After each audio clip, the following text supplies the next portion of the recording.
Film की शुरुआत में हम एक औरत को अपने बेड पर अधमरी हालत में देखते हैं, जो अपनी बेटी से उसे बचाने के लिए हेल्प मांग रही होती है। फिर आगे दूसरे ही पल हम एक लड़की को अचानक नींद से घबरा कर उठते हुए देखते हैं। इसका नाम रोज होता है। वो एक पेशे से थेरेपिस्ट होती है। आगे हम देखते हैं कि रोज के हॉस्पिटल में एक लड़की को लेकर आया जाता है, जिसका नाम लोरा होता है। रोज को पता चलता है कि लोरा के सामने उसके एक टीचर ने खुद को बहुत ही बुरी तरह से हथौड़े से मारकर आत्महत्या कर ली होती है। उस हादसे के बाद ही लोरा की तबीयत बहुत ही खराब हो जाती है। जब रोज लोरा से उसकी हालत के बारे में पूछती है, तब लोरा बताती है कि कोई शैतानी ताकत उसके पीछे पड़ी हुई है और उसने कहा है कि वो आज उसे मार डालेगा। फिर रोज उसे उसकी मेंटल कंडीशन के बारे में बात कर ही रही होती है कि तभी अचानक लोरा एकदम से घबराकर अजीब तरह से चीखने चिल्लाने लगती है। लोरा की इस हालत को देखते हुए डॉक्टर रोज मदद के लिए अपने स्टाफ को फोन करती है। तभी रोज को लोरा के चिल्लाने की आवाज बंद होने का एहसास होता है। तभी रोज लोरा की तरफ देखती है तो लोरा एकदम डरावनी स्माइल के साथ हाथ में टूटे हुए बांस का टुकड़ा लेकर उसकी तरफ देखती रहती है। डॉक्टर रोज उसे कुछ बात कर पाती तब तक लोरा अपना गला चीरना शुरू कर देती है। ये सब देखकर रोज एकदम घबरा जाती है। आगे हम देखते हैं डॉक्टर रोज अपने घर पर लोरा के हादसे को भुलाने के लिए शराब का सहारा लेती है। तभी हम देखते हैं कि रोज के सामने लोरा वैसे ही डरावनी मुस्कान के साथ खड़ी हुई दिखाई देती है। लेकिन तभी वहां पर हम ट्रिवर को देखते हैं। ट्रिवर रोज फिर हम रोज ट्रिवर और उसकी बड़ी बहन हॉली और उसके पति को एक साथ डिनर करते हुए देखते हैं। यहाँ हॉली अपने बेटे के बर्थडे कर आने का रिमाइंडर देती है, पर रोज उस दिन बहुत बिजी है, वो वहाँ उसके बर्थडे पर नहीं आ पाएगी, ऐसा बोल देती है। उसके बाद हॉली और रोज में अपने माँ के पुराने घर को बेचने से लेकर थोड़ी बहस हो जाती है। दूसरे दिन हम देखते हैं हॉस्पिटल में रोज अपने काम में बिजी होती है। तभी वहाँ उसका ध्यान अपने एक पेशेंट पर जाता है जिसका नाम काल होता है। जब डॉक्टर रोज उसे देखती है तो वो भी लोरा जैसी डरावनी मुस्कान के साथ बैठा हुआ दिखाई देता है। डॉक्टर रोज उसके पास जाती है। वो रोज से बताने लगता है कि अब अगली मौत तेरी होने वाली है। रोज काल को रोकने के लिए स्टाफ को बुलाती है, लेकिन हम देखते हैं कि काल अचानक एकदम नॉर्मल दिखाई देता है। इसलिए डॉक्टर रोज के सीनियर डॉक्टर देसाई उसे कुछ दिन की छुट्टी लेकर आराम करने की सलाह देते हैं। बॉस ने दी हुई छुट्टी से रोज उदास होकर घर की तरफ निकलती है। तभी रास्ते में अपने हॉली के बेटे के बर्थडे के लिए गिफ्ट खरीदने के लिए एक दुकान पर रुकती है। गिफ्ट वगैरह लेने के बाद रोज घर आकर ड्रिंक कर रही थी। तभी उसे घर की सिक्योरिटी ब्रेक होने की आवाज़ आती है। कुछ समय बाद सिक्योरिटी कंपनी का कॉल आता है। उस पर सामने से वो औरत उसे पूछती है कि क्या सब ठीक है, आपको किस चीज़ की मदद चाहिए क्या।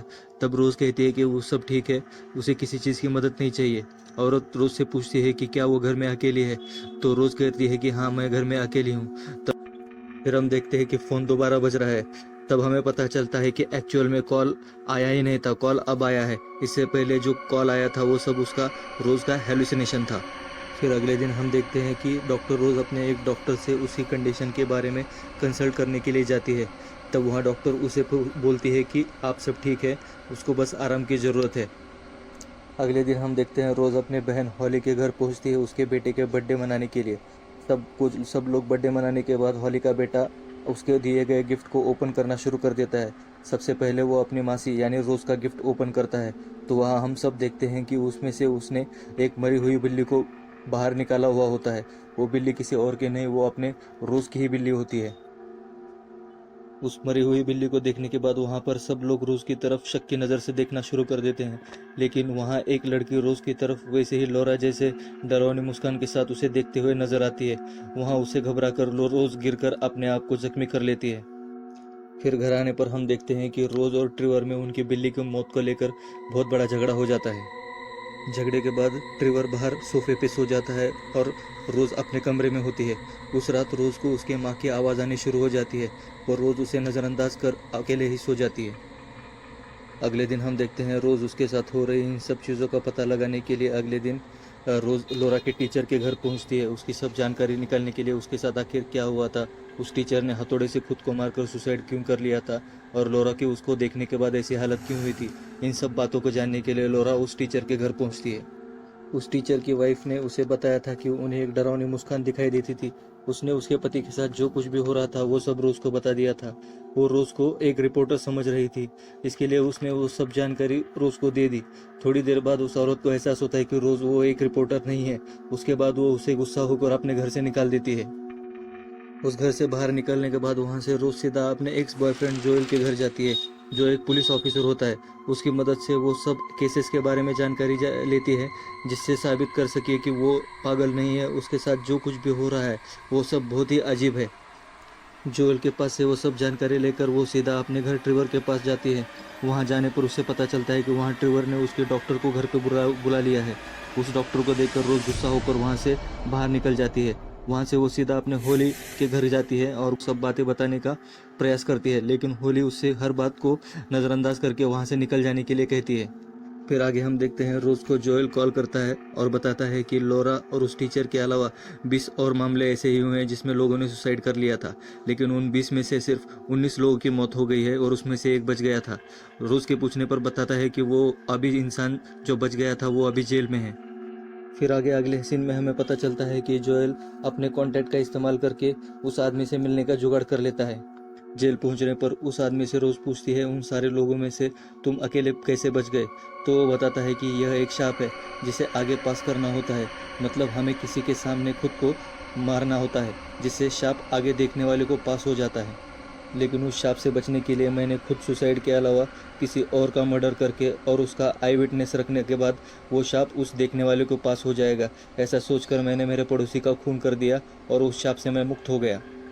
उस इंसान से सब ये मर्डर की वगैरह बातें सुनकर रोज़ घबरा कर अपने घर पर जाकर इसके बारे में सोचने लगती है कि तभी दरवाजे पर उसकी डॉक्टर उसे दिखाई देती है। ना चाहते हुए भी रोज़ को उसको अपने घर के अंदर लेना पड़ता है। जब रोज़ उसकी डॉक्टर से बात कर रही होती है तभी उसको एक कॉल आता है। उस कॉल पर वही डॉक्टर होती है जो उससे सामने से उसके बारे में बात कर रही थी। तब रोज़ को पता चलता है कि उसके सामने जो अभी बैठा हुआ है वो डॉक्टर ना होके वो शैतान ही है, जो कि वो डॉक्टर के भेष में उसे परेशान करने आया हुआ है। जब रोज उसकी तरफ देखती है तब वो डॉक्टर एकदम से डरावनी मुस्कान के साथ शैतान में तब्दील होना शुरू हो जाता है। फिर आगे अगले सीन में हमें दिखाया जाता है कि रोज उसके हॉस्पिटल में उसका कुछ सामान वो भूल गई है। उस बहाने से हॉस्पिटल के अंदर आ जाती है, लेकिन वहाँ वो लेकिन हम आगे देखते हैं वो रोज़ अपना सामान न लेते हुए उस एक पेशेंट से मिलने जाती है जिसका नाम काल होता है। थोड़ी देर बाद डॉक्टर देसाई उसे उसके पास देखते हैं। डॉक्टर देसाई के आने के बाद का रोज़ अपनी जेब में से एक चाकू निकालकर कार पर हमला कर देती है। काल पर मल्टीपल स्टैप करके वो उसे मारने की कोशिश करती है और डॉक्टर देसाई ये सब देखते रहते हैं। हमें दिखाई देता है कि काल पर मल्टीपल स्टैप करने के बाद भी काल हंस रहा होता है और डॉक्टर देसाई खुद का चेहरा नोचकर अपना चेहरा फेस पूरा फाड़ देते हैं। थोड़ी देर बाद हम देखते हैं कि रोज़ अचानक नींद में से खुलती है। हमें पता चलता है कि ये सब जो क्रिएशन हमने देखा वो सब उसके दिमाग में चल रहा था इन द सेंस वो शैतान उसके दिमाग से खेल रहा है, हमें यहाँ पता चल जाता है। नींद खुलने के बाद रोज़ अपने आप को संभालते हुए ये सोचती है कि ये शाप वो किसी को पास नहीं करेगी, वो शाप को अपने साथ ही ख़त्म कर लेगी और वो अकेले ही रहेगी। इसके लिए उसे यहाँ से कहीं दूर जाके रहना पड़ेगा, इसलिए वो यहाँ से निकल जाती है। जब वो अकेले रहने के लिए वहाँ से निकल जाती है तभी उसको जोएल का कॉल आता है, पर वो वहाँ पर जोएल को भी कुछ नहीं बताती कि वो कहाँ है और कहाँ जा रही है। हम देखते हैं कि रोज़ अपने पुराने घर पे आई है जहाँ पे वो उसके माँ के साथ रहती थी। वहाँ पर आने के बाद वो अपनी सारी खिड़कियाँ दरवाजे अंदर आके बंद कर लेती है। थोड़ी देर बाद हम देखते हैं रोज़ वहाँ एक लालटेन के सहारे एक अकेले कमरे में बैठी हुई होती है। तभी वहाँ उसे उसकी माँ की आवाज़ सुनाई देती है। रोज़ उस आवाज़ का पीछा करते हुए उस कमरे में चली जाती है जहाँ उसकी मौत हुई थी। वहाँ उसकी माँ उसे जिंदा दिखाई देती है और उसकी माँ उससे पूछती है कि तुमने उसे वहाँ वो तब मरने के लिए अकेला क्यों छोड़ दिया, उसने उसे बचाया क्यों नहीं। इन सब बातें उनके बीच हो रही थी। तभी रोज़ को रियलाइज़ होता है कि ये सब शैतान उसके दिमाग के साथ खेल रहा है और ये बात बताकर वहाँ से उस कमरे से बाहर निकल आती है। तभी हम देखते हैं कि रोज़ की माँ जो इतनी देर उसे अच्छी तरह से बात कर रही थी वो अचानक एक बहुत बड़े शैतान में तब्दील हो जाती है। यह सब देखकर रोज़ वहाँ से घबरा कर बाहर निकल आती है। तभी उसकी माँ उस पर हमला कर देती है। रोज़ कैसे जैसे अपने आप को बचाने की कोशिश करती है और लालटेन को तोड़कर उसके सिर पर मार देती है। उसके बाद हम देखते हैं कि वो शैतान के रूप में उसकी माँ वहाँ जलना शुरू हो जाती है। जलता हुआ शैतान फिर भी उस पर हमला करने की कोशिश करता है। रोज़ उससे बचने के लिए उसको अकेले कमरे में बंद करके दरवाजे के बाहर आ जाती है और हम देखते हैं कि रोज़ वहाँ उस शैतान को मारकर बाहर बच जाती है। उस घर से बाहर आने के बाद रोज़ चैन की सांस लेती है और गाड़ी में बैठकर सीधा वहाँ से जोएल के घर पहुँच जाती है। जोएल को मिलने के बाद वो जोएल से बोलती है कि वो वहाँ थोड़ी देर आराम करना चाहती है। तभी हम दर्शकों को रियलाइज़ होता है कि जोएल भी वैसे ही शैतान की तरह मुस्कुरा रहा था। तब हमें पता चलता है कि रोज़ अभी तक उसी घर के बाहर खड़ी हुई है। इतनी देर से वो शैतान उसके दिमाग के साथ खेल रहा था। इसलिए वो खेल रहा था क्योंकि वो शाप आगे पास करने के लिए वो कमरे में अकेली थी। वो यहाँ पर किसी के आने का इंतज़ार कर रहा था। लेकिन थोड़ी देर बाद हम देखते हैं जोएल भी वहाँ उसको ढूंढते हुए पहुँच जाता है। जोएल को आता देख रोज़ उसको बचाने के लिए सीधा घर में घुस जाती है। घर में घुसने के बाद हम देखते हैं कि वो शैतान उसके माँ का चेहरा फाड़कर अपने असली रूप में आता है। और असली रूप में आने के बाद वो शैतान सीधा रोज़ के शरीर में घुस जाता है। तब तक दरवाज़ा तोड़कर जोएल भी घर के अंदर आ जाता है और रोज़ को पुकारने लगता है। लेकिन हम देखते हैं कि थोड़ी देर बाद रोज़ उसे दिखाई देती है। रोज़ अपने आप पर पेट्रोल छिड़क कर वहाँ पर खड़ी हुई दिखाई देती है और उसके हाथ में माचिस होती है। जब जोएल उसे आवाज़ देता है तब रोज़ उसकी तरफ देखती है और हमें पता चलता है कि रोज़ शैतान ने इतनी देर रोज़ को क्यों नहीं मारा, क्योंकि वो शाप को आगे पास करने के लिए वहाँ पर को अकेली थी। इसलिए उसने उतनी देर तक उसे एंगेज रखा जब तक जोएल वहाँ उसे ढूंढते हुए पहुँच नहीं जाता। और जब अब हमें पता चलता है कि अब वो शाप आगे पास होने के लिए वहाँ पर एक व्यक्ति अवेलेबल है जो कि जोएल होता है। और रोज़ उसके सामने खुद को जला लेती है और उसको अब हमें पता चलता है कि अब ये शाप पूरा आगे जोएल के थ्रू ही होगा। आशा है कि आपको ये मेरा एक्सप्लेनेशन पसंद आया होगा। अगर वीडियो पसंद आए तो वीडियो को लाइक करें और मेरे चैनल को सब्सक्राइब करें। अगर मेरे चैनल में अगर आपको प्यार दिखाना है दोस्तों तो आप मेरे चैनल को प्लीज़ सब्सक्राइब करें। एक वीडियो बनाने में पूरा दिन निकल जाता है और आपके लाइक और सब्सक्राइब करने की वजह से मुझे बहुत मोटिवेशन मिलता है। थैंक यू दोस्तों।